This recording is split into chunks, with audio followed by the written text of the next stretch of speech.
उपस्थित धर्म प्रेमी बंधुओं तथा मेरी माताओं,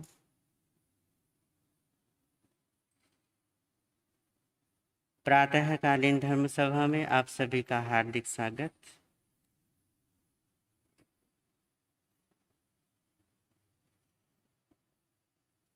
आप सभी के समक्ष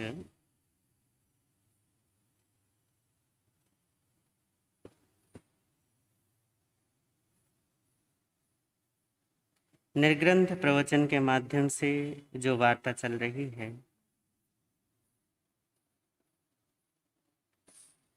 उसी विषय को हम आगे बढ़ाते हैं। निर्ग्रंथ प्रवचन का यह है 10वां अध्ययन, प्रमाद परिहार नाम का।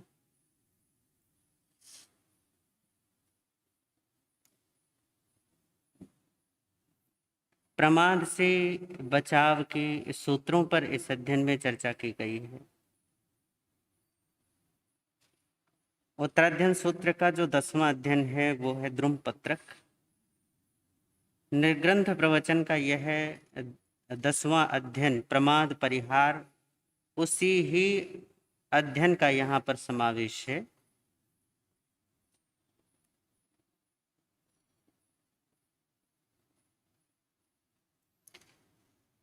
गाथाओं में पुनः पुनः एक शब्द आया है, समयम गोयम माँ पमाये। हे गौतम, समय मात्र का भी क्या मत करो, प्रमाद मत करो। उसी संबोधन, उसी सूचन, उसी निर्देशन को लेकर इस अध्ययन का नामकरण पूज्यवर ने प्रमाद परिहार करके किया है। तो हम सूत्र लेते हैं और फिर समझने की कोशिश करते हैं। दुम्पत्तये पंडुये जहा,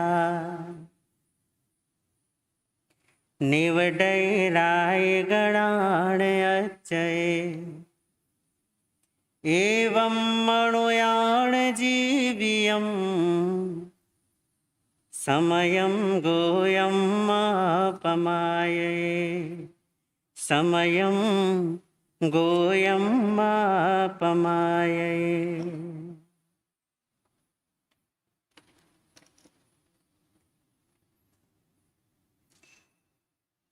दुम्पत्तये पंडुरये जहा,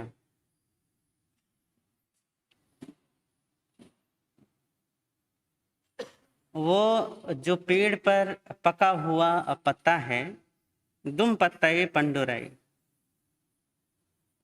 पीला पड़ चुका वो पेड़ पर जो पत्ता है, जैसे निवडई राय गणाण अच्चय, गिर जाता है रात्रि गणों के बीत जाने पर।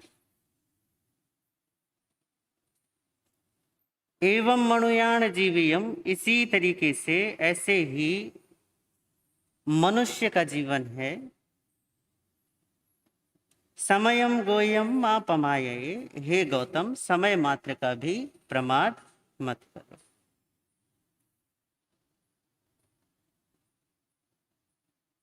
जैसे दिन और रात्रि के बीतने पर वो पेड़ पर लगा हुआ पत्ता पीला पड़ के एक दिन क्या हो जाता है, झड़ जाता है, उसी भांति इस मनुष्य जीवन की तुलना की गई है कि मनुष्य जीवन भी ऐसा ही है।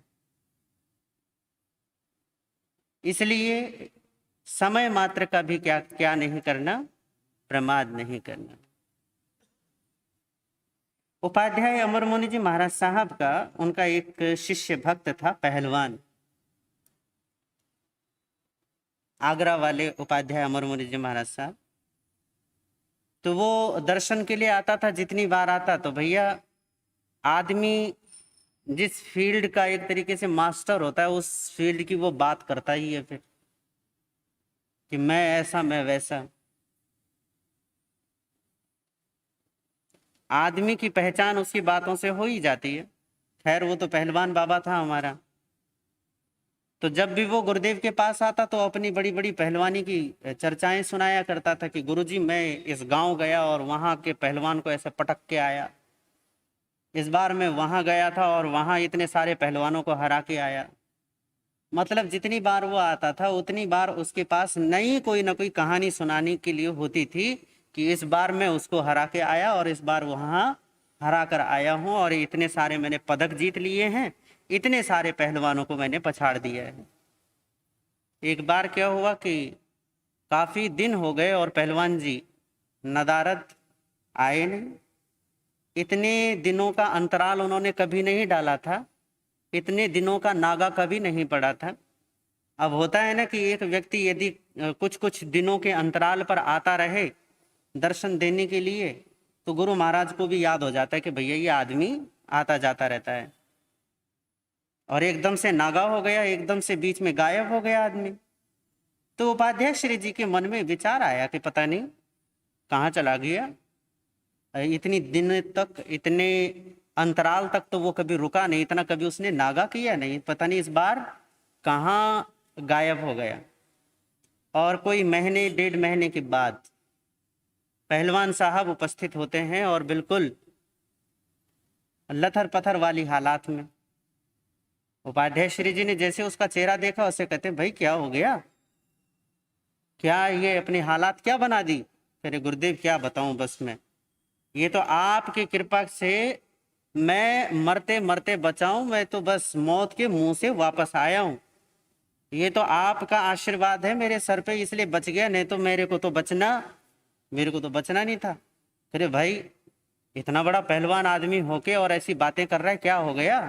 करे जी क्या बताऊं, बस मलेरिया का मच्छर काट गया, मलेरिया हो गया, पड़ गया 1 महीने के लिए और बहुत मुश्किल से बचकर आया हूं आपके पास।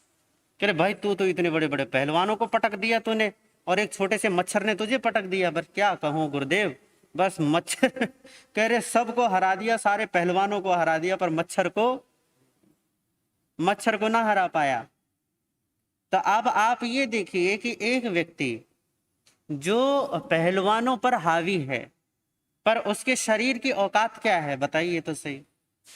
जिस देह के लिए हम इतना मरते हैं, खपते हैं, या जिसकी हम इतनी चिंता करते हैं, अगर यदि इस देह की अगर हकीकत आप देखें तो इसकी हकीकत है क्या बताओ तो सही। हमारा जो बॉडी टेम्परेचर रहता है वो नॉर्मल कितना रहता है, 98 है ना, 98 रहता है ना। अब अगर ये जो 98 पे हमारा टेम्परेचर हमारी बॉडी का, अगर ये 1 पॉइंट ऊपर हो जाए या 1 पॉइंट नीचे हो जाए तो है, आज हमारा हाल कुछ ऐसा ही है। हमारा मतलब अपना ये कुछ ऊपर नीचे हो गया है, इसलिए थोड़ा शरीर क्या लग रहा है, ढीला। पर आप देखो तो सही कि इतना सारा पूरे साल भर, पूरे 12 महीने और महीनों के 30 दिन और उन दिनों में सारे सप्ताह भर, और सप्ताह में हर रोज, और हर रोज में 3 बार इसको खिलाया पिलाया, इसको अच्छे तरीके से इसका ध्यान रखा कि भैया हाँ ठीक है, टाइम टू टाइम तुझे सोना मिल जाए, टाइम टू टाइम तुझे खाना मिल जाए, टाइम टू टाइम तुझे पीने के लिए भी मिल जाएगा, तेरा जो तेरे लिए तुझे चाहिए सब कुछ हम क्या कर देंगे, उपस्थित कर देंगे। पर गजब की बात यह है कि 1 पॉइंट नीचे होता है या 1 पॉइंट ऊपर होता है और ये शरीर क्या कहता है, भैया मुझे माफ कर दो, हम तुम्हारा साथ ना दे पाएंगे। इस शरीर के बलबूते जिसके कारण हम इतने सारे अपने जीवन में प्रमाद को स्थान देते हैं, उस शरीर की अगर हकीकत यही है कि भैया एक भी पॉइंट ऊपर नीचे अगर हो जाए तो ये सहन नहीं करता, तो बताओ और इससे क्या चाहते हो, और क्या चाहते हैं आप इससे, क्या चाहते हैं। और आपको तो वैसे भी पहलवानी नहीं करनी, हाँ, या करनी है, नहीं करनी ना। तो यहाँ पर परमात्मा का वचन देखो कितना साधारण सा है, बिल्कुल सामान्य वचन है। इस वचन में कोई ऐसा नहीं है, कोई सीक्रेट समझाने के लिए नहीं है, पर बात सिर्फ देखो कितनी महत्वपूर्ण है। वो कह रहे हैं कि जैसे पेड़ का पत्ता पीला पड़ने पर झड़ जाता है, ऐसे ये मनुष्य जीवन भी जो दिन और रात बीतने पे ये शरीर भी क्या हो जाएगा, ये शरीर भी गिर जाएगा। तो बताओ कि ये शरीर गिरेगा या नहीं गिरेगा आपका, हाँ, या फिर ऐसा ही कहें कि गिरा ही हुआ है, क्या कहें, गिरेगा ना। गिरेगा। अब बात आती है, अब असल बात अब शुरू होती है, गिरेगा, इतनी बात तो पक्की है कि गिरेगा, है ना। या ऐसा कहो कि पल प्रतिपल गिर ही रहा है, बस हमें उसकी खबर नहीं हो रही। हमारी चर्चा हो चुकी है ना कि एक समय में, एक सेकंड में ये परमाणु कितनी बार अपनी फॉर्म चेंज कर लेता है, लगभग 4 अरब बार, या फिर 22 के आगे 22 शून्य लगा दो, उतनी संख्या। और भगवान ने तो सीधा कहा कि भैया पलक झपकाने मात्र में असंख्यात समयों में ये पर्याय क्या हो जाती है, परिवर्तित हो जाती है। एक समय मात्र की पर्याय है इस शरीर की, इस देह की, जिसको हम अपना समझे बैठे हैं। उस एक समय मात्र में एक पर्याय और पलक झपकाने मात्र में असंख्यात पर्याय क्या हो जाती हैं, बदल जाती हैं। अब आप असल बात ये शुरू होती है कि इस जीवन में सार्थक क्या है और निरर्थक क्या है। जब आप बिल्कुल अपने मौत के मुहाने पर खड़े हों, जब आपको पता चल गया कि बस अब अगली सांस पता नहीं आएगी या नहीं आएगी, ठीक है ना। कल्पना कीजिए कि अभी आ गया वो पल, यही है, बस आप लुढ़कने वाले हो। मुझे भी कह सकते हो कि भैया तुम भी लुढ़कने वाले हो। आप बताइए तो सही कि इस पल में यदि आपको पता चल जाए कि अगले ही क्षण में मैं मरने वाला हूं, अगले ही पल में, तो आपके लिए जीवन का सबसे महत्वपूर्ण कार्य क्या होगा। और गजब तो ये है ना कि प्रमाद का जीवन तो ऐसा ही है, तो हमें तो ये भी ख्याल नहीं आता कि जीवन का महत्वपूर्ण काम क्या है ये नहीं। भैया कोई काम तो ऐसा होना चाहिए ना जो इतना महत्वपूर्ण हो कि उसके किए बगैर आपको शांति ही ना मिले, कि ये तो होना ही चाहिए, इसके बगैर जीवन जीवन है ही नहीं। तो आप बताइए कि जब मृत्यु का क्षण आपके सामने प्रकट होगा, जब वो सामने क्षण होगा कि बस ये अंतिम विदाई का क्षण है, बस गया मैं तो इसके बाद, तो बताइए कि ऐसे क्षण में सबसे महत्वपूर्ण चीज आपके लिए क्या होगी। हाँ, धर्म को याद करना, जीवन भर जो याद करोगे वही तो। आलोचना किसकी।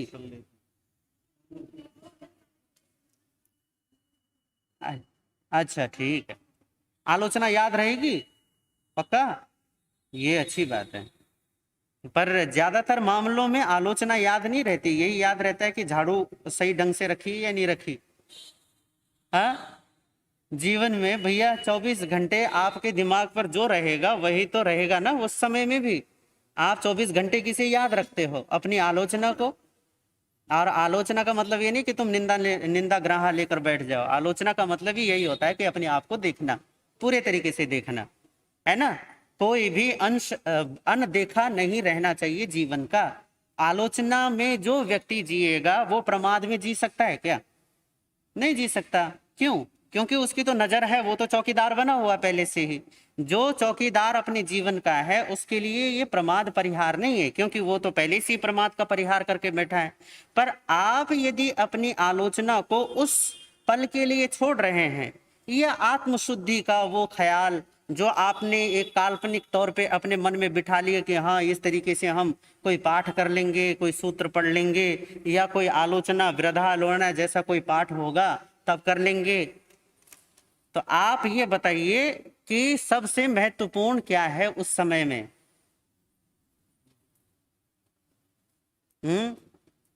चलो छोड़ो, उस समय को छोड़ो, अभी कौन क्या है सबसे महत्वपूर्ण आपके लिए इस पल में, सबसे महत्वपूर्ण चीज क्या है आपके लिए। हाँ, समय। ये समय किसके लिए है। हाँ, प्रवचन सुनने के लिए। ये प्रवचन किसके लिए सुन रहे हो।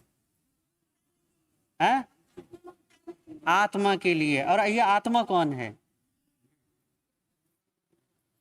तो भाई सीधी सी तो बात है, आप ही तो महत्वपूर्ण हो, यही तो कहना चाह रहा हूं आपसे।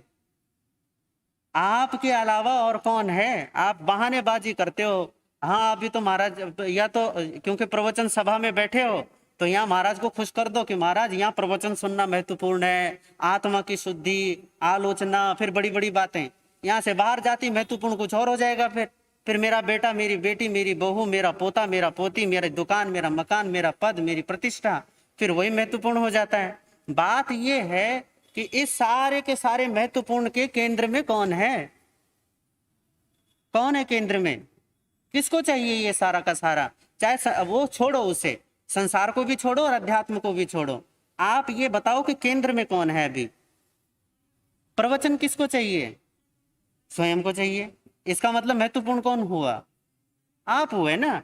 आप कहते हो मुझे घर चाहिए, मुझे नाते रिश्तेदार चाहिए, मेरा बेटा बेटी सेवा भावी चाहिए, बहू अच्छी चाहिए, तो महत्वपूर्ण तो मैं ही हुआ ना, केंद्र में तो मैं ही हुआ। और अब बताओ कि इस केंद्र को कितना याद रखते हो पूरे दिन में? मतलब जिसे याद, जो आपके लिए सबसे महत्वपूर्ण चीज है, ये मैं को आप भूलते नहीं हो। खाना इसको चाहिए, मकान इसको चाहिए, रिश्ते इसको चाहिए, मान पद प्रतिष्ठा सब कुछ इसको चाहिए, और बाद में इसको धर्म ध्यान भी चाहिए और आत्मा की शुद्धि भी चाहिए। चाहिए नहीं चाहिए? सब चाहिए ना। इस एक को सब कुछ चाहिए। अब आप बताओ कि इस जिसको सब कुछ चाहिए उसे कितना याद रखते हो? यही स्पष्टता यही हो जाएगी कि जीवन में प्रमाद है या नहीं है। क्यों? क्योंकि जिस केंद्र के लिए आप ये सारा का सारा बखेड़ा खड़ा कर रहे हो, वो केंद्र याद है या नहीं है? वो केंद्र स्मृति में है या नहीं? केंद्र की सुरति है या नहीं? केंद्र की सुरति है तो निश्चित तौर पर इसी को परमात्मा कहते हैं, क्योंकि यही सबसे अधिक सार्थक चीज है। आप जीवन में क्या कमाते हैं, क्या आपने इकट्ठा किया, कितने नाते और रिश्ते आपने बनाए, कितने मित्रों की भीड़ इकट्ठी करी, कितना धर्म ध्यान किया, कितने शास्त्र पढ़े, कितनी सामयिक संवर करी, कितना त्याग तपस्या किया, ये सारा का सारा आखिरकार एक ही चीज में सिमट कर रह जाएगा, और वो आप स्वयं हैं। समझ रहे हो? ये सब कुछ सिमटने वाला है, एक ही तत्व में ये सिमट जाएगा, एक ही जगह आकर ये सब कुछ क्या हो जाएगा? इकट्ठा हो जाएगा। और वो कौन है? वो मैं हूं। अब ये एक बात ये है कि इस मैं को मैं कितना याद रख पाता हूं, या बार बार भूल जाता हूं, कभी इसमें कभी उसमें और कभी उसमें, है या नहीं? प्रमाद यही है कि आप जिसे जो सबसे महत्वपूर्ण है उसे ना याद करके कुछ और याद कर रहे हो, इसी को तो प्रमाद कहते हैं। आपने कुछ और इतना महत्वपूर्ण बना दिया है कि ये जो सबसे महत्वपूर्ण है ना, जिसके लिए सब कुछ इकट्ठा कर रहे हो, उसको भुला देते हो किसी और चीज को महत्वपूर्ण बना के, है या नहीं? कुछ और इतना महत्वपूर्ण बना दिया है कि आप अपने आप को गैर महत्वपूर्ण बना देते हैं। इसी को ही प्रमाद कहा है कि आपके लिए कुछ और विषय इतना ज्यादा महत्वपूर्ण हो जाता है, या इतना ज्यादा आपके लिए जीवन में वो इतना हावी हो जाता है, आपको लगता है कि इसको किए बगैर तो मेरा जीवन चलेगा नहीं, नहीं चलेगा। पहले आपकी शिकायत थी कि मैं तो पहले पढ़ाई करूंगा, बगैर पढ़ाई के जीवन नहीं चलेगा। चलो पढ़ाई भी होगी, अब नौकरी नहीं लगेगी तो बगैर नौकरी के जीवन नहीं चलेगा, बगैर व्यापार के जीवन नहीं चलेगा, बगैर शादी के जीवन नहीं चलेगा, बगैर बच्चों के पैदा हुए जीवन नहीं चलेगा। भैया सब कुछ हो गया ना, और कुछ नहीं हुआ है, पर आपका जीवन चल रहा है या नहीं चल रहा? बताओ, चल रहा है या नहीं चल रहा है? चल रहा है। इसका मतलब ये हुआ कि आपने बस मान्यता बना ली एक, कि ये इतना महत्वपूर्ण है कि इसके बगैर मेरा जीवन नहीं चलेगा, है या नहीं है? बहुत सारे अपने मित्रों को, अपने जिससे आपका प्रेम भाव रहा होगा, उसको आपने बहुत बोला होगा कि भैया तुम्हारे बगैर तो हम रह ही नहीं सकते, एक दिन भी तुम्हारे बगैर जीना हमारे लिए संभव नहीं होगा। आज सालों साल हो गए, तुमने ना उसको देखा ना उसने तुम्हें देखा, फिर भी जी रहे हो या नहीं जी रहे? जी रहे हो ना भैया। जब नया नया प्रेम होता है ना, तब उनके वादे सुना करो, तब वादे देखा करो उनके कस्में, कैसे एक दूसरे के लिए कस्में वादे खाते हैं कि तुम्हारे बगैर तो हम सांस भी ना ले पाएंगे। और भैया खाना पचता नहीं है तुम्हें देखे बगैर। आप ये देखो, जिनके बगैर खाना नहीं पचता था ना देखे बगैर, आज ये है कि भैया ये कहते हैं हाथ जोड़ के, भैया अपना ये सड़ा हुआ सा मुंह लेके कहीं और जाओ, हमें ज्यादा पकाओ मत, है या नहीं? हालात यही तो होती है ना कि आप जिन चीजों को इतना महत्वपूर्ण बना रहे हो वर्तमान में, आप देखो तो सही कि वो सचमुच में महत्वपूर्ण है या नहीं है, या केवल आपने उसे कल्पना से महत्वपूर्ण बना दिया कि हाँ अगर ये हुआ तो ठीक, और नहीं हुआ तो हम तो गए काम से। यही है ना। तो ये जो सूत्र है ये यही हमें बतला रहा है कि जैसे भैया ये पेड़ का पत्ता पीला पड़ जाएगा एक दिन, और हो जाएगा क्या कहते हैं उसको, वो नीचे झड़ जाएगा, एक दिन उड़ जाएगा, गल जाएगा, मिट्टी में मिल जाएगा। हकीकत ये शरीर की भी यही है कि जैसे दिन और रात बीत रहे हैं तो ये शरीर भी क्या हो रहा है, छीज रहा है। ये शरीर भी आपके हाथ से निकल रहा है और शरीर नहीं निकल रहा आपके हाथ से। ये जो इस शरीर के माध्यम से एक छोटा सा जीवन आपको मिला है, वो जीवन आपके हाथ से निकल रहा है। शरीर महत्वपूर्ण चीज नहीं है। शरीर का होना या ना होना ये तो रहेगा, जब तक आपके साथ है तब तक रहेगा। पर इस गैर महत्वपूर्ण चीज में एक महत्वपूर्ण चीज है और उसको हम जीवन कहते हैं, उसको हम स्व कहते हैं।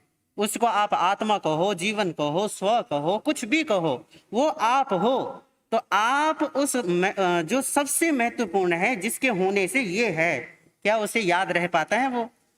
अगर वो याद है तो इसी को प्रमाद कहते हैं, ये अप्रमाद है।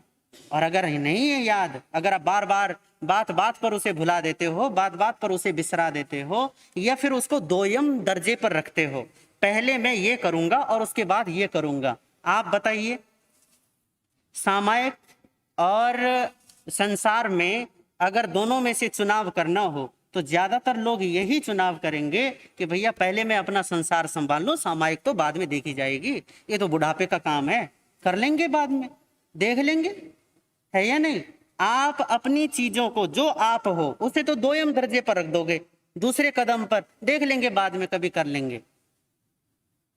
और सबसे महत्वपूर्ण काम उसको बाद में, और जो जो ठीक है, जिनके होने और न होने से बहुत ज्यादा अंतर नहीं पड़ने वाला, एक चीज याद रखो, ये तो आपको भी अनुभव हो जाएगा। और बात खत्म करता हूं अपनी।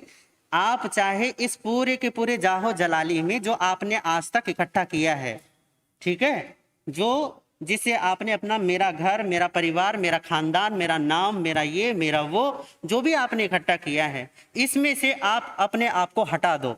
वहां है क्या बताओ?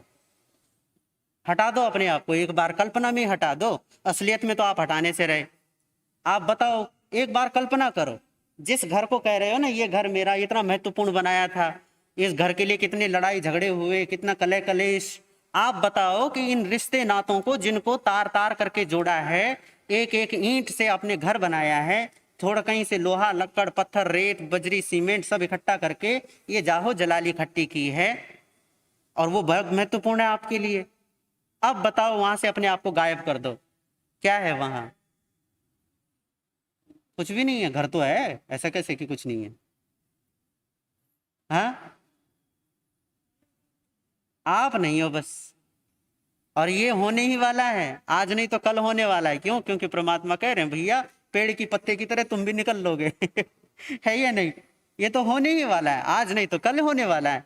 तो ये जो होने ही वाला है या हो ही रहा है, उसमें से पहले उस चीज को पकड़ लो जो सर्वाधिक महत्वपूर्ण है। और वो क्या है? वो आप हैं। आपके अलावा और क्या महत्वपूर्ण है बताओ? तो इसीलिए कहते हैं कि भैया आध्यात्मिक व्यक्ति परम स्वार्थी होता है। तो परम स्वार्थी बनोगे तो अध्यात्म पकड़ में आता है। अगर ये भी कर लूं, वो भी कर लूं, पहले ये फिर वो देख लूंगा, फिर बाद में देख लेंगे सामायिक संवर धर्म ध्यान प्रवचन वगैरह, तो फिर गए काम से।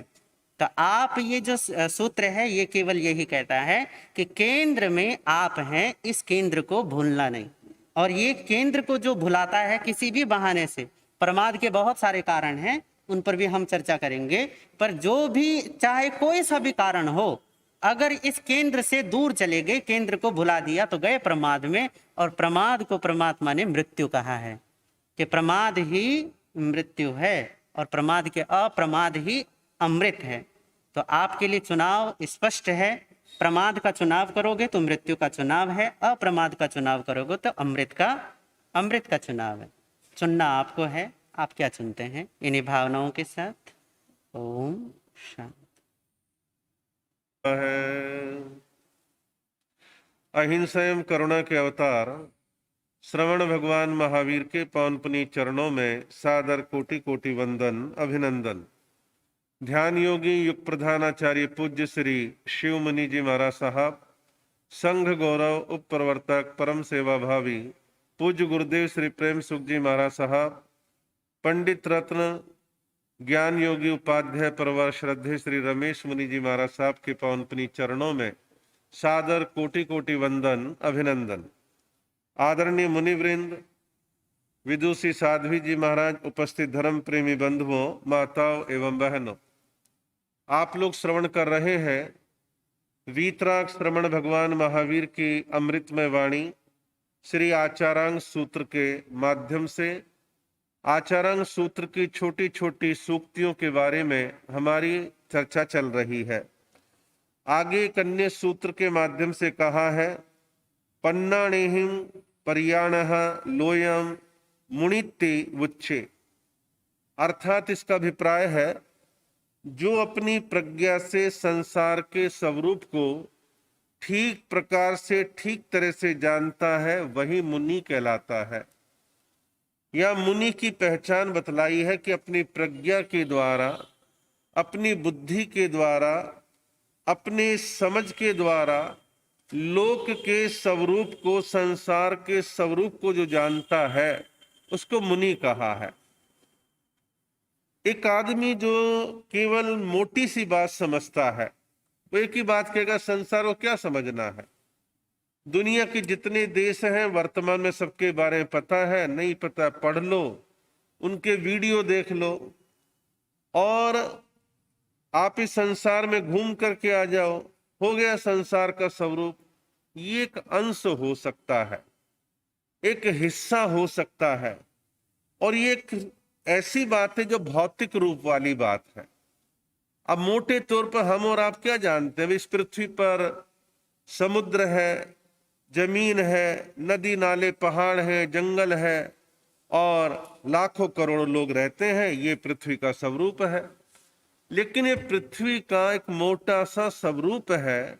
बहुत सारी ऐसी चीजें जो आपकी निगाह में फिर भी नहीं आती, बहुत चीजें हैं जो ऐसी आपकी जानकारी में नहीं आती।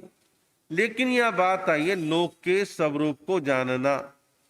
हमारे यहाँ पर आप लोग जानते हैं, देखते हैं कि जैन धर्म का जो प्रतीक चिन्ह है, प्रतीक चिन्ह जो है ये क्या है? आमतौर पर लोग कहते हैं भाई जैन धर्म का प्रतीक चिन्ह है। इसका अर्थ क्या है, अभिप्राय क्या है, कि ये शेप क्यों बनाई है, इस शेप के पीछे बनाने के पीछे पर्पज क्या है, क्या कहना चाहते हैं, इसके बारे में उपमा दी जाती है। कुम्हार के यहाँ पर जो मिट्टी के सकोरे कह लो या सुराई कह लो, पहले सुराई, आजकल लोग धीरे धीरे जानते नहीं है। शादी ब्याहों में सुराई के अंदर, सराई जो चौड़ी होती थी, नीचे तल छोटा होता था, उसमें आमतौर रायता वगैरह देते थे या सब्जी दे दिया करते थे, भी आप इसमें खा लो, बाद में फेंक दो, मिट्टी मिट्टी में चली जाएगी। तो ऐसा कहते हैं कि 3 सकोरे लो, पहले सकोरे को जमीन में उल्टा रखो, नीचे का हिस्सा चौड़ा है, ऊपर का संकरा है, उसके ऊपर दूसरा सकोरा सीधा रखो, नीचे से छोटा है, ऊपर से फैला है, ये शेप हो गई। फिर तीसरा उसके फिर उल्टा रखो, नीचे से चौड़ा, ऊपर से संकरा। 3 सकोरों को मिला करके जो शेप बन गई, वो मोटे तौर पर जो हमारे शास्त्र कहते हैं, जो केवल ज्ञानी भगवंतों ने अपने ज्ञान में देखा, जाना, समझा है, उसके मुताबिक पूरे लोक का स्वरूप जो है, आकार जो है, वो इस प्रकार से है। फिर इसमें भी ये पहला सकोरा जो सबसे नीचे, वो क्या है? वो कहा कि वहां नरकावास है, वो नरक का स्थान है, नारकीय जीव वहां पर निवास करते हैं। उनके 3 प्रमुख तौर पर हिस्से हैं, सूक्ष्मता में जाता बहुत कुछ है, लेकिन हम यहाँ रेखा गणित की बहुत ज्यादा बारीकी में नहीं जा रहे। फिर मध्य लोक क्या है? वो दूसरा सकोरा है। दूसरा सकोरा मध्य लोक है, बीच का लोक है, तिर्यक लोक है, जिसमें हम और आप निवास करते हैं। पशु जगत, पक्षी जगत निवास करता है, ये बीच का लोक है। उसके ऊपर का जो तीसरा सकोरा है, ये तीसरा लोक है, ऊपर का लोक है, जिसे हम देवलोक कहते हैं। देवी देवताओं का निवास वहां पर होता है। फिर आपने जैन धर्म के प्रतीक चिन्ह में ये भी देखा होगा, अर्ध चंद्राकार की एक शेप बनी हुई है, और वो अर्ध चंद्राकार की जो शेप है उसके बारे में कहा है कि सिद्ध शिला है। मोक्ष में जाने वाले जीव, पवित्र जीव, निर्मल जीव, जहां केवल आत्मा है, शरीर नहीं है, वहां प्लॉट काटने की, मकान बनाने की कोई जरूरत ही नहीं है। केवल वह शुद्ध आत्मा का निवास है। और जैन धर्म की ये भी मान्यता स्पष्ट है, जो कुछ और मान्यताओं से मैच नहीं खाती। हमारी स्पष्ट मान्यता कि जिस जीव ने संपूर्ण कर्मों के अस्तित्व को समाप्त कर दिया, कर्मों के बीज को जला करके नष्ट कर दिया, वो दोबारा से संसार में जन्म मरण करने के लिए नहीं आएगा। ये मोटी सी बात हो गई। अब इसके आगे चलिए, संसार का जो वास्तविक एक्चुअल जो स्वरूप है उसे समझने की आवश्यकता है। यूं देखो तो 4 गति है, यूं कहो तो 5 गति है। 4 गतियों में हम क्या कहते हैं भाई, ये देवलोक के जीव हैं, ये मनुष्य लोक के हैं, ये पशु जगत यानी त्रिंच गति के जीव हैं, ये नरक के हैं, आदि आदि। तो 4 मोटे तौर पर संसार की ये गतियां मानी गई हैं। अब आप इन गतियों के हिसाब से यदि चिंतन करें तो मनुष्य जगत पर पहले हम विचार करते हैं। बहुत कम लोग होंगे जो ये दावा करे भी मेरे जीवन में तो जन्म से लेके मरण तक सुखी सुख था, मैंने कोई संघर्ष ही नहीं किया, कदाचित उसको पुण्य प्रताप से शरीर का कष्ट ना भी हुआ तो मानसिक पीड़ा कहीं ना कहीं रही होगी, कहीं ना कहीं कोई ना कोई चुभन, कंपटीशन की भावना, वेदनाएं तो बहुत है ना, तो वो कहीं ना कहीं जीवन में रही होगी। तो क्या मनुष्य के पास सुखी सुख होता है या दुखी दुख होता है? आप झुग्गी झोपड़ियों वालों की इम्यूनिटी देख लो, आप उनका आनंद देख लो, बाहर फुटपाथ पे सोते फिर भी खिलखिला के हंसते हैं। आप पे करोड़ों रुपया होकर के चेहरे पे मुर्दनी कई बार कईयों के छाई रहती है, बड़े गमगीन से रहते हैं, बड़े खोए खोए से रहते हैं, उसका देना उससे लेना, उसका ब्याज नहीं आया, उसका तगादा आने वाला है, दामाद ऐसा निकल गया, वो मर गया, वो जी गया, बहुत तरह की पीड़ाएं आपको है। ये मनुष्य की बात है। और यहाँ सुख दुख दोनों मिक्स चलते हैं, किसी के थोड़ा कोई चीज ज्यादा है, किसी के थोड़ी सी कम है। अब बात आती है त्रियंच गति की, पशु जगत की, पक्षी जगत की बात। उनको कितना संघर्ष है, कितनी वेदनाएं उनको भी होती हैं, बेमौत मारे जाते हैं, कोई गुलेल मार रहा है, कोई तीर मार रहा है, कोई गोली मार रहा है, कोई पत्थर मार रहा है। वहां भी आपके जीवन में देखेंगे पशुओं के, वहां भी वेदनाएं हैं। नरक तो घोर वेदना का स्थान माना ही गया है। नरक में अपार पीड़ाएं हैं और जीव अपने पाप कर्म भोगने के लिए वहां जाते हैं और परमाधर्मी जीव उनको कई प्रकार से पीड़ाएं पहुंचाते हैं। हालांकि मैं कह रहा हूं, आप सुन रहे हैं, लेकिन जिन लोगों को कर्म सिद्धांत पर भरोसा नहीं है या इस लोक के स्वरूप पर भरोसा नहीं है, वो कहें फालतू की बातें बढ़ा चढ़ा के कह रहे हैं, ऐसा कुछ नहीं है। लेकिन हम जो कह रहे हैं शास्त्र के आधार पर कह रहे हैं, भगवान की वाणी के आधार पर कह रहे हैं। आस्तिकवादी तो इसको मानते ही मानते हैं, नास्तिक ना माने तो क्या फर्क पड़ रहा है? ठीक है, उनकी मान्यता उनके साथ है, लेकिन नास्तिकों को आस्तिक होते हुए देखा जाता है और आस्तिकों को नास्तिक होते हुए देखा जाता है। विचारधाराएं परिवर्तनशील है। आज कैसी विचारधारा है, कल कैसी विचारधारा है। हम कई बार देखते हैं कि पीढ़ियों का जैसे जैसे अंतर आता, विचारों में चेंज आ जाता है। किसी के दादाजी बहुत धर्मात्मा थे, किसी के पिताजी ठीक ठीक थे, तीसरी पीढ़ी उतनी भी नहीं रही। कई बार बड़े बड़े नास्तिक थे, छोटे बड़े आस्तिक हो गए। तो ये चेंज परिवर्तन चलता है। और आस्तिक नास्तिक का ठेका केवल जैनों के पास नहीं है, आदर्श के पास भी है, दूसरों के पास भी है। सभी वर्गों में जो मनुष्य मात्र है उसमें आस्तिक नास्तिक भाव, अच्छे बुरे सब तरह के उनमें भी देखे जाते हैं। लेकिन हम बात यहां इसलिए करते हैं, जैन लोगों की कम्युनिटी के बीच में बैठे हैं तो वैसी हम बात करते हैं। तो मनुष्य जगत, पशु जगत, ये सब ऐसा है, नरक भी ऐसा है। और बात आती है देवलोक की। देवलोक में अधिकांश भौतिक सुख है, अधिकांश भौतिक सुख है, सुख सुविधाएं थोड़ी सी ज्यादा है। लेकिन देवी देवताओं में भी एक ईर्ष्या भाव होता है और देवता देवलोक के सुख को भोगने के बाद फिर दोबारा अन्य गतियों में जाके फिर कर्म के अनुसार चक्र में घूमता है। देवलोक मिलने के बाद कोई पूर्ण विराम नहीं लगा, कोई फुल स्टॉप नहीं लगा कि यात्रा खत्म। यात्रा खत्म तो मोक्ष के बाद हम मानते हैं कि हाँ मोक्ष हो गया, अब बार बार जन्म मरण की परंपरा में नहीं आना पड़ेगा, यह हम मानते हैं। लेकिन देवलोक को ये कह दे परम सुख यही है, नहीं, परम सुख मोक्ष है। अब मोक्ष तो जब होगा तब होगा, आपके और हमारे हाथ में क्या है? आपके हमारे हाथ में एक ही चीज है, ज्ञान पूर्वक प्रज्ञा पूर्वक संसार के स्वरूप को समझ लें। आप कह दो मान लो समझ लिया तो क्या हो जाएगा?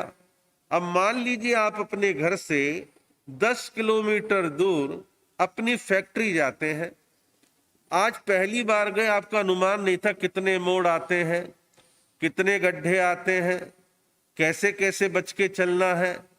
तो आपको जब मालूम हो गया कि इतने हिस्से में गड्ढे ज्यादा है, गाड़ी को थोड़ा देख के चलाना है, यहाँ पर नदी आती है आसपास में, वहां पर कोई रोकथाम के साधन नहीं तो और बच के चलना है, रास्ते में कोई आपराधिक तत्व मिलते हैं तो हम और सचेत हो जाते हैं।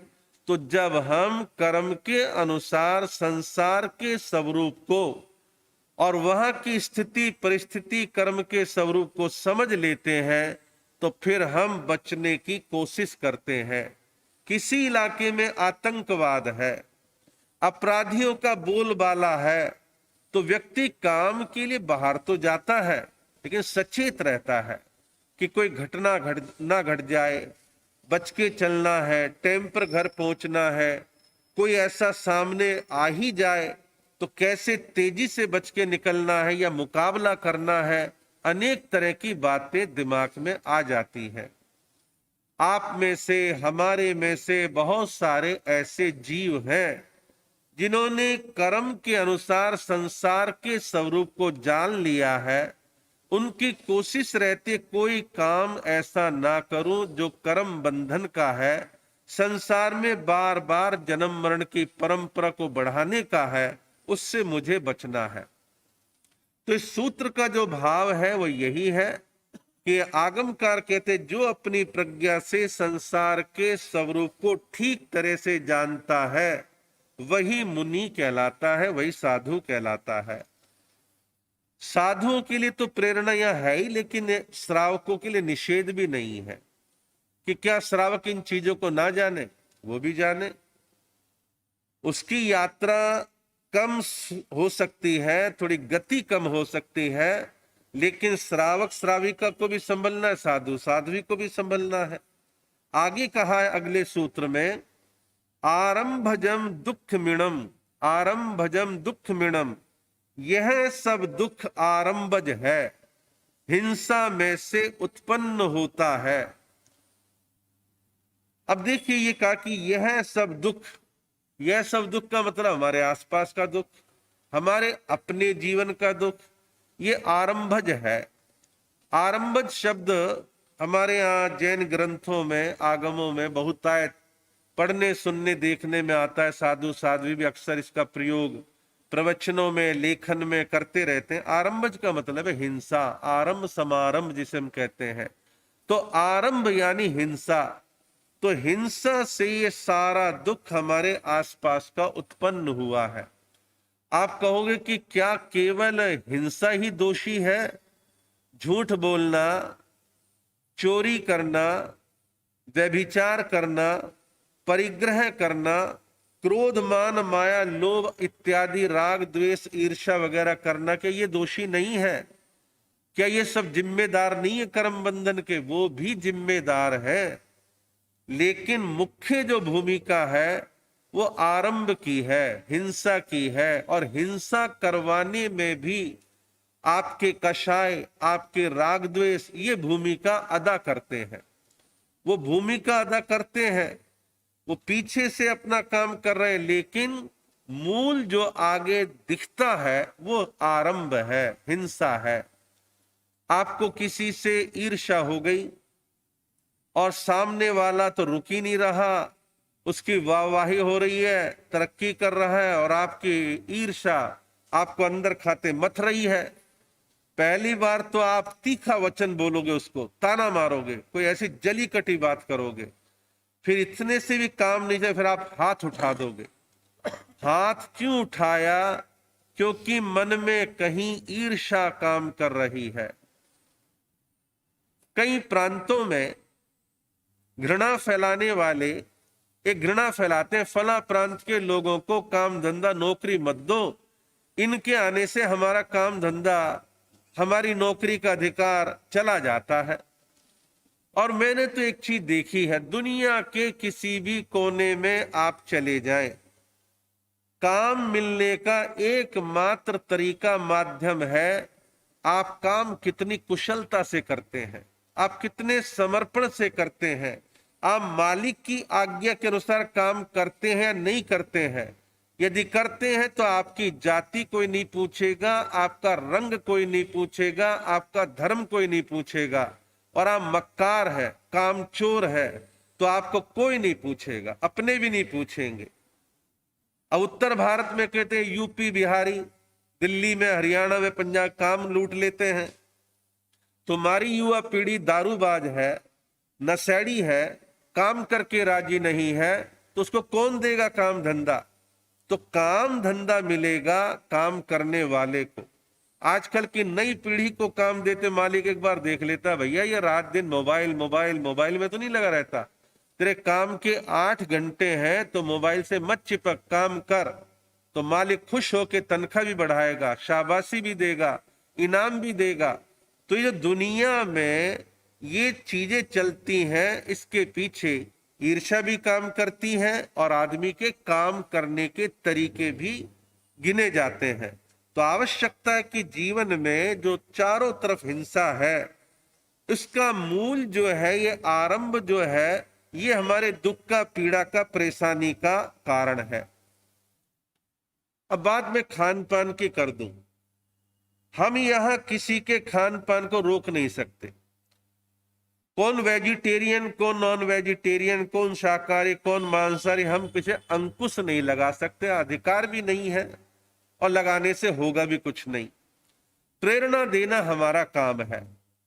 अब जिन लोगों में आरंभ के प्रति कोई ख्याल ही नहीं है, वो तो मान रहे हैं कि भगवान ने, ईश्वर ने ये बना के हमारे लिए भेजे, काटो और खाओ, काटो और खाओ। तो एक गलत धारणा मन में आ जाती है लोगों के। लेकिन सच ये है, जिस प्राणी का एक व्यक्ति हिंसा करके अंत कर रहा है, कहीं ना कहीं वो प्राणी आपके आड़े आएगा और कर्म का भोग भोगना पड़ेगा। हम और आप देखते हैं, ये तो चलो कर्म की बात है, मैं वैसे मोटे तौर पर बात कहूं, हमारे देश में पंजाब ने 15 साल आतंकवाद को झेला, आतंकवाद को झेला, वर्ग संघर्ष चलता रहा, हिंसा होती रही, मारधाड़ होती रही। तो पंजाब जो उन्नति और विकास और शांति और भाईचारे में नंबर 1 पर था, वो पिछड़ता चला गया। जहां हिंसा होगी वह आर्थिक स्थिति डाउन जाएगी, युवा पीढ़ी हताश होगी, काम धंधे चौपट हो जाएंगे। तो तरक्की विकास के लिए भी शांति, अहिंसा, अमन चैन का होना आवश्यक है। श्रीलंका में 2 वर्गों में अनेक सालों तक संघर्ष चला, वहां के 1-2 प्रधानमंत्री, राष्ट्रपतियों को मार दिया।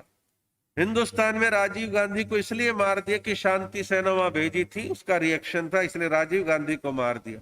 ये तो प्रमुख लोगों की हत्या है। लेकिन उसके नीचे जाए, कितने लोग मारे जाते हैं, कितने सुरक्षा बल के लोग मारे जाते हैं, और वो देश आर्थिक रूप से डूब जाता है।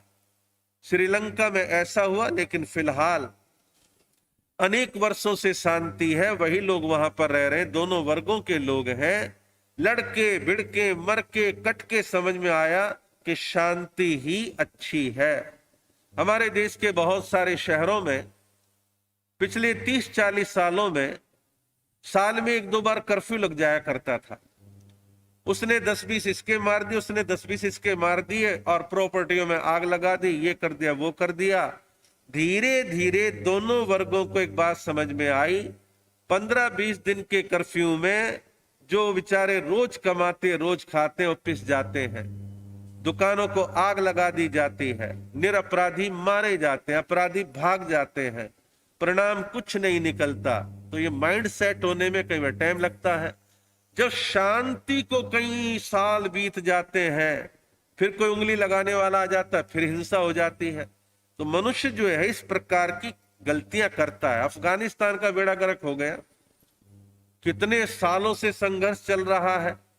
अब भारत भला बनने के लिए वहां बहुत मोटा पैसा लगा रहा है और पूरी दुनिया में कुटुंब की तरह सोचते चलो इसमें थोड़ा 2, 4, 10, 20 हजार करोड़ लगा दो, हमारा नाम हो जाएगा, भारत ने उपकार कर दिया। वो भारत के उपकार को भी तालिबानी स्वीकार करने के लिए तैयार नहीं है। वहां का राष्ट्रपति दुनिया के श्रेष्ठ पढ़े लिखे लोगों की श्रेणी में गिना जाता है, टॉप के 50 लोगों में उसकी गिनती होती है, लेकिन वो भी बेचारा बेबस है तालिबानियों के आगे। लेकिन संघर्ष कर रहा है शांति हो, शांति कायम हो। वो देश बर्बाद हो गया। हमारे कश्मीर में कुदरत ने बहुत कुछ दिया है, लेकिन दिमाग खराब कर रखा है पाकिस्तान के बहकावे में कि मार काट करते रहो, आजाद देश बन जाएगा। ये होना नहीं है। तो व्यर्थ की हिंसा करने का परिणाम क्या है? कुछ भी नहीं। ईरान इराक बर्बाद हो गए, ठीक है, उसमें अमेरिका का लालच था, क्या था, वो एक अलग बात है। लेकिन कहने का मतलब है कि हिंसा आरंभ ये सुख चैन शांति देने वाली नहीं है, प्रत्यक्ष भी देने वाली नहीं है, युग कर्म सिद्धांत के अनुसार भी वो शांति देने वाली नहीं है। तो इसलिए हम अहिंसा के तत्व को समझ करके अपने जीवन में शांति और आनंद की दिशा में बढ़ने का काम करें। आपका समय हो रहा है, कुछ सूचनाएं हैं।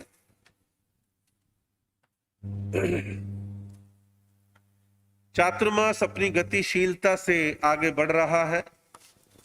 आने वाली 8 अगस्त को हम यहाँ पर 2 कार्यक्रम करने जा रहे हैं श्री संघ के तत्वावधान में। राष्ट्र संत आचार्य सम्राट पूज्य श्री आनंद ऋषि जी महाराज की 121वीं पावन जन्म जयंती है और उसी दिन हम यहाँ पर संघ गौरव उप प्रवर्तक परम सेवा भावी पूज्य गुरुदेव श्री प्रेम सुख जी महाराज का 24वां पुण्य स्मृति दिवस गुणगान सभा के रूप में और 81वां और आइम्बिल दिवस के रूप में मनाएंगे। एक्चुअल में अंग्रेजी तारीख के अनुसार, और अब तो अंग्रेजी तारीखें ज्यादा चल रही हैं, अंग्रेजी तारीख के अनुसार आज के दिन ही पूज्य गुरुदेव का देवलोक गमन 8:20 पर हुआ था। तो विस्तृत चर्चा उनके जीवन चारित्र के विषय में चर्चा उस दिन करेंगे, लेकिन हम उनको आज के दिन स्मरण करते हैं और उनके महान व्यक्तित्व के प्रति अपने श्रद्धा भाव हम लोग व्यक्त करते हैं। और इसी के साथ ये प्रवचन सन्मति चैनल पर आ रहे हैं, सन्मति संदेश चैनल पर आ रहे हैं, यूट्यूब चैनल पर आप कभी भी उसका लाभ ले सकते हैं। तत्वार सूत्र की क्लास दिन में 3:30 बजे से चलती है, ऋषि मुनि जी वाचना देते हैं, आप भी लाभ ले सकते हैं। और आज की धर्म सभा में कुछ हमारे धर्मनिष्ठ बंधु भाई बहन बाहर क्षेत्रों से पधारे हैं। नई दिल्ली से आर के पुरम क्षेत्र से हमारे बलवीर जी जैन और उनकी धर्मपत्नी लता जी जैन, उनके सुपुत्र आज धर्म सभा में आए हैं। प्रतिवर्ष आते हैं चातुर्मास में, कई बार बीच में शेखे काल में भी आने की भावना रखते हैं, कई बार आते भी हैं। और मैं इस परिवार के बारे में बताऊं, इनके जो दादाजी थे पुराने समय के अच्छे पढ़े लिखे थे और 16 भाषाओं के जानकार 32 आगमों का संपादन करने वाले श्रद्धेय फूलचंद जी महाराज पुप भिक्षु के अनन्य भक्त थे। और उनकी हर प्रकाशित होने वाली किताब में वो मंत्री थे उनकी संस्था के, तो उनका वक्तव्य उसमें जरूर होता था संस्था की ओर से। यानी कि महाराज के दिल में कितनी बड़ी जगह उन्होंने बना रखी थी। फिर उसके बाद इनके जो पिता थे श्री महेंद्र प्रसाद जी जैन, बड़े धार्मिक थे, श्रद्धावान थे, फूलचंद जी महाराज से वो भी जुड़े और फिर बाद में पूज्य गुरुदेव श्री प्रेम सुख जी महाराज के साथ जुड़े रहे और अब हमारे बलवीर जी हमारे साथ जुड़े हुए हैं। और लगातार जो भी गुड़गांव दिल्ली आसपास में साधु साधु वहां भी लाभ लेने का भाव रखते हैं। इनकी जो धर्म पत्नी है श्रीमती लता जैन, अग्रवाल वैष्णव परिवार से है, जन्मजात जैन परिवार से नहीं है। लेकिन मैं पिछले काफी वर्षों से देख रहा हूं कि जैन धर्म की चीजों को समझने का भाव बड़ा मन में है। प्रतिदिन सामायिक करना, कई बार सामायिक 2-2, 3-3 भी करती हैं। और सबसे अच्छी बात जो मैंने प्रेरणा दी, प्रेरणा इनको लग गई, वो है स्वाध्याय करना, ग्रंथों को, पुस्तकों को, साहित्य को पढ़ना और श्रेष्ठ प्रवचनकार वो किसी भी संप्रदाय के हों उनके प्रवचनों को सुनना। धर्म तत्व को जानने के लिए सुनना भी आवश्यक है और पढ़ना भी आवश्यक है। और अब तक मैं समझता हूं 50-60 किताबें पढ़ ली होंगी और आगे पढ़ने की भावना निरंतर बनी रहती है। ये तो बात होगी स्वाध्याय की। यथाशक्ति तप भी करती हैं। 15 दिन में अष्टमी और चौदस 2 दिनों में इनकी तपस्या लगातार चलती है। अष्टमी को आयम्बिल, चौदस को उपवास, और बहुत तरह के जिमीकंद, हरी सब्जियां उनका त्याग कर लेती हैं और बहुत तरह के त्याग करने की भावना रखती हैं। ये सब कहाँ से आता है? ये ज्ञान लगने से आता है, स्वाध्याय से आता है। तो अपने आप के जीवन को आगे बढ़ा रही हैं और भौतिक चीजों के प्रति आसक्ति भी लगभग खत्म जैसी कर रखी है। तो एक अच्छा जीवन ये भी जी रही हैं। और बाकी सभी घर के मेंबर कम ज्यादा मात्रा में धर्म आराधना करने का भाव रखते हैं। आज यहाँ पर एक परिवार पाली से आया है जिनका नाम श्रीमान जिनेन्द्र जी बरड़िया, जिनेन्द्र जी जैन बरड़िया। आप आचार्य सम्राट पूज्य श्री देवेंद्र मुनि जी महाराज के संसार पक्ष से परिवारजन हैं और उसमें हमारे जिनेन्द्र जी बरड़िया के सुपुत्र हितेश जी बरड़िया जो कि वहाँ के युवक मंडल के अध्यक्ष हैं और पाली संघ में अपनी अच्छी भूमिका अदा करते हैं। घर की महिलाएं, बच्चे सब यहाँ पर आए हैं। लेकिन मैं नाम से तो नहीं जान पा रहा हूँ, लेकिन हरियाणा और पंजाब का पहनावा भी दिख रहा है। तो हरियाणा पंजाब के भी कुछ लोग यहाँ पर भाई बहन आए हैं।